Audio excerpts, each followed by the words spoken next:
次の音声は母親の殺人現場に居合わせた少女の証言テープです。Did he have long hair? He had short hair? No, what he hit you with? What was it?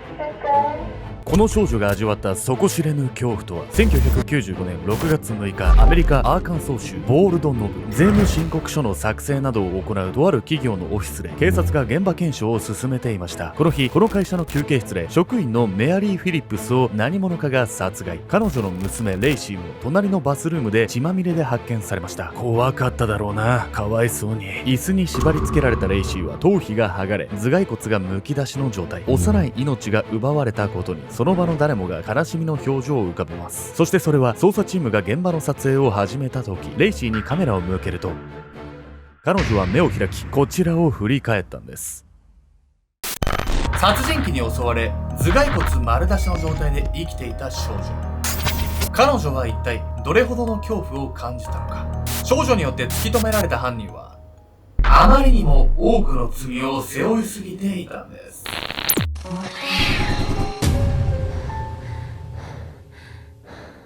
おそすけんちゃんです。いや、でもよかったっす。というわけでね、ヤミゴさんなんか最近どうやら鎌倉行ってきたらしい。鎌倉行ってきた。どうでした？すごく良かった。なんか由比ヶ浜海岸ってさ、よく聞くけど、鎌倉にあったのね、あれ初めて知った。あ、そうなんだ。知らないわよね。知らない。なんか江ノ島とか湘南とか茅ヶ崎とかって、そう地元の人には申し訳ないんだけどさ、なんかあの辺一体さ、なんか一緒な感じしない？こんぐらいの面積に全部ある。そう。でもすごいね、海綺麗で、奥にね、富士山とかも見えた。鎌倉から富士山とかの方を見たら、富士山と江ノ島が一緒に見えたりして、すっごい綺麗。海だけじゃなくて、そう。一番良かったのどこ？一番良かったの？そこ行くわ。ちょっと由比ヶ浜で水着ギャル見た時だったかもしれない。性別どっちなの？いや、女の子にもそれはときめくわ。今回はアメリカアーカンソー州で起きた殺人事件について。この事件は殺人犯に襲われ奇跡的に生還した少女がいたことで注目された事件なんです。何、まだ小さい女の子が襲われたってことでしょ？もうやめてよ、ほんと。もう一生もののトラウマになるわよ、そんなの。本当にね、怖かったと思います。そしてね、このね、少女を襲った犯人にかなりのね、秘密があったこともね、この事件のね、注目すべきポイントなので、それもね、ちょっと気にしながら皆さん見ていただければと思います。現場検証で奇跡の瞬間に出くわした警察。少女が語った地獄の体験とは一体どのようなものだったんでしょうか。ママを傷つけないで。1995年6月6日、アメリカアーカンソー州ボールドノブ人口3000人ほどののどかな田舎町のとある企業へ警察が現場検証に訪れていました。被害者はこのオートメイティッドタックス&アカウンティングサービスで働く34歳の女性メアリー・フィリップス。両手を針金で縛られた彼女は下半身裸の状態、首にはコーヒーメーカーのコードが巻き付けられており、強盗の末絞殺されたものと推測されました。まったくひどいことしやがる。無慈悲な殺され方をしたメアリーの遺体を前に深くため息をついた警察。さらにこの日、被害者となったのはメアリーだけではありません。彼女が亡くなっていた休憩室の隣のバスルームでは、椅子に縛り付けられた少女が血まみれの状態でうなだれていたんです。頭皮が剥がれ、頭蓋骨がむき出しになったその少女の姿に、警察は誰もが彼女の死を確信しました。そしてそれは捜査チームがフラッシュ撮影を始めた時、おい、この子生きてるぞ。フラッシュの光で目を覚ました少女はカメラを構える警察の方を振り返ったんです。すぐに搬送されたその少女の名前はレイシー・フィリップス。亡くなっていたメアリーの娘でした。病院で治療を受け落ち着きを取り戻したレイシーは警察に問われ、その日何があったかをゆっくりと語り始めたんです。その日の午後3時、レイシーは17歳の姉に連れられ、母親が働く会社のオフィスへやってきました。もうすぐお仕事が終わるからちょっと待っててね。レイシーにそう言い聞かせた母メアリー。彼女は仕事終わりにレイシーを歯医者へ連れて行くつもりでした。そのためちょうど仕事が終わる時間にレイシーを連れてくるよう姉のダーラに頼んでいたんです。じゃあ私は先に帰ってるね。レイシーを母親に任せ、一人帰路に着いたダーラ。母親がもう二度と帰ってこないなどとは彼女は想像もしていなかったでしょう。そしてそれは姉のダーラが帰ってからしばらく経った頃、おいお前、さっき渡された資料頼んだものと違うんじゃないか。激しい剣幕で怒鳴り込んできたのはカールのかかった短い黒髪の男。左目の下に涙のタトゥーを入れた特徴的なその男はついさっきメアリーが応対したばかりの顧客でした。大変失礼いたしました。すぐに正確なものをお渡ししますね。メアリーは慌てて男の要求に応じようとしました。するとメアリーが資料を探している間に、男はオフィスの中に彼女の娘レイシーがいることに気がつくんです。レイシーにちらりと目をやった後、男は言いました。申し訳ないがお前らに落とし前をつけてもらうよ。何急に落とし前って何よ。ただのお客さんでしょ。実はね、怒鳴り込んできた時点で、この男はメアリーを襲う気満々だったんです。銃を取り出した男はメアリーとその娘レイシーを脅し、オフィスの床に腹ばいになるように命令。持参した針金で2人の両手を縛り上げてしまうんです。お願い、娘だけは助けて。懇願するメアリーをよそに金品を物色し始めた男。あらかたオフィスの中を漁った後、男は親子を休憩室へ連れて行きました。そこから男は娘のレイシーだけを隣のバスルームへ、そしてその場にあった椅子に彼女を座らせ縛り付けてしまうんです。ママを傷つけないで。怯えた表情で男にそう訴えかけたレイシー。すると男はにやりと笑っていました。じゃあお前を傷つけてやるよ。ここから男はレイシーが気を失うまで首を絞め、彼女の頭部を銃の持ち手部分で何度となく殴打。頭蓋骨が砕ける感触に男はレイシーが死んだと確信し、バスルームを出ていったんです。ここから男は母親のメアリーを殺害。最初は手で首を絞めますが、その後コーヒーメーカーのコードを使い確実に息の根を止めたんです。この後バスルームのレイシーは一度目を覚ましましたが、自分が血まみれになっていることに気がつき、またすぐに気を失ってしまいました。病院で事情聴取を受けたレイシーは犯人が黒髪で短髪だったこと、左目の下に涙のタトゥーがあったことを証言。警察はその人物をすぐに特定しました。逮捕されたのは住居侵入罪で逮捕歴があったジャック・ハロルド・ジョーンズ。ジャックはすぐに罪を認め、動機を次のように語ったんです。俺は警察に復讐がしたかったんだ。 This man right here didn't do his job. Told them to do his job and get that boy in jail or I was gonna have something happen. They didn't listen. ジャックは自身の妻が強姦事件の被害に遭った際、警察が犯人を起訴しなかったことに腹を立てているようでした。警察が犯人を不起訴にしたのはジャックの妻が告訴を取り下げたため。それでもジャックはずっと警察に恨みを募らせていたというんです。何が警察への復讐なの。全然無関係の女の人殺しちゃってんじゃないのよ。これね、意味がわかんないのは当然なんですよ。うんなんでかっていうと、このね、ジャックが言っていた警察への復讐ってのは嘘なんです。このジャックという男は一体何者なのか、掘り下げていくと彼の凶悪なエピソードがまだまだ出てくるんです。拭えない過去。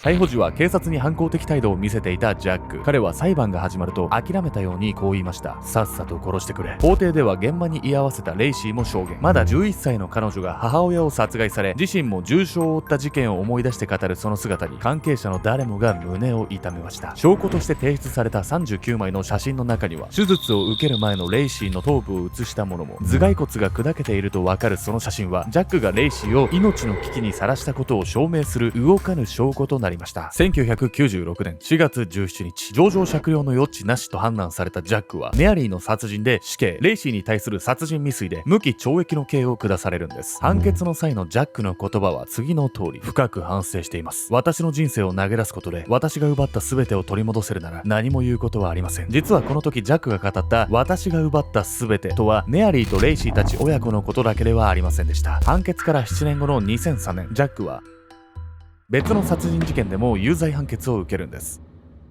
ジャックの過去の殺人が明るみに出されたのは FBI のデータベース CODIS が駆使された結果でした。何、メアリーとレイシーの事件の前にも殺人を犯してたの？もう連続殺人犯じゃないこいつ。そうなんですよ。そしてですね、聞き慣れないね言葉が出てきたので、ここでね解説していきたいと思います。というわけで本日のメトラキーワード CODIS について。コンバインド DNA インデックスシステム、通称 CODIS は FBI によって作成・管理されている DNA データベースなんです。各州の研究所が DNA データをアップロードしており、州を超えてデータの比較ができるシステムが構築されてるんです。2020年9月の時点で CODIS には犯罪者1400万人以上、逮捕者400万人以上の DNA プロファイルが含まれているといいます。DNA がデータベース上でヒットした場合は、アップロードした機関へ通知が届き、機関同士が情報共有できるようになっているんです。CODIS の普及によって捜査が頓挫していた未解決事件など52万件以上の捜査に進展が見られたとされています。 CODIS のシステムによって過去にも殺人事件を起こしていたことが発覚したジャック。その事件は一体どのようなものだったんでしょうか。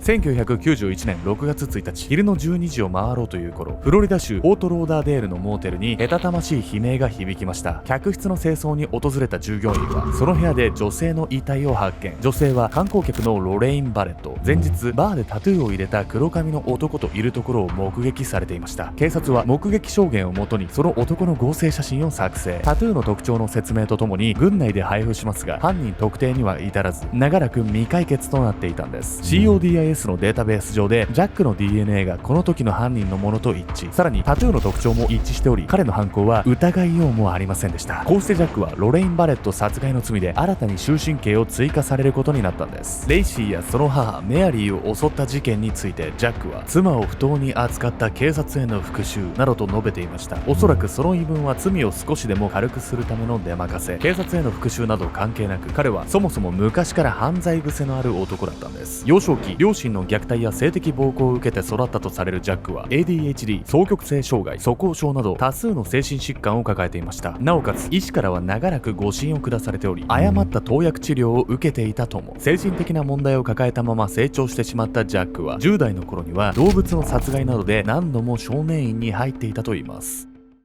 ジャックが過去に犯したさ、殺人事件とかについて犯人がジャックだって分かって本当に良かったと思うわよ。だって遺族にとってはさ、犯人が分からないことさえ結構苦痛じゃない？ほんとね、そうなんですよ。うんただジャックの隠し事はこれで終わりではなかったんです。彼は死刑執行の際、ある事件に関する重要な証拠を残したんです。善良な人間。約20年間刑務所で死刑執行の時を待っていたジャックはその間に糖尿病を患い片足を切断。長い月日を経て体重は大幅に増加し、逮捕された頃とは随分変わった印象になっていました。ジャックの弁護士は当時の陪審員の判断の矛盾点、判決にジャックの双極性障害が考慮されていなかった点などを挙げ減刑を訴えたことも。しかし減刑のための審問へ出席を求められたジャックはこれを拒否。すでに死刑を受け入れていた彼は次のように語りました。もし慈悲が与えられても私は辞退します。こんなネズミの巣窟でもう一日も過ごしたくないですから。そして死刑執行直前、ジャックは面会に来た妹に一通の手紙を渡しました。この手紙は俺が死んでから1年後に開封してくれ。2017年4月24日、アーカンソー州リンカーン郡のカミンズユニットで薬物注射により死刑を執行されることになったジャック。この時彼の事件で奇跡的に生き残ったレイシー・フィリップスも死刑執行に立ち会いました。するとジャックは執行の直前、次のように語ったんです。レイシーに申し訳ないことをしたと伝えたい。あの時から彼女に敬意を払い、よりいい人間になろうと努力した。私は少しはいい人間になれたと思う。時間がかかってもいいからその姿を知ってほしい。少しはいい人間になれたと思う。そう語ったジャックはその死から1年後、妹に宛てた手紙の中で自身が犯した過ちをもう一つ明かすんです。手紙を開いたジャックの妹は30年以上前のある日の出来事を思い返していました。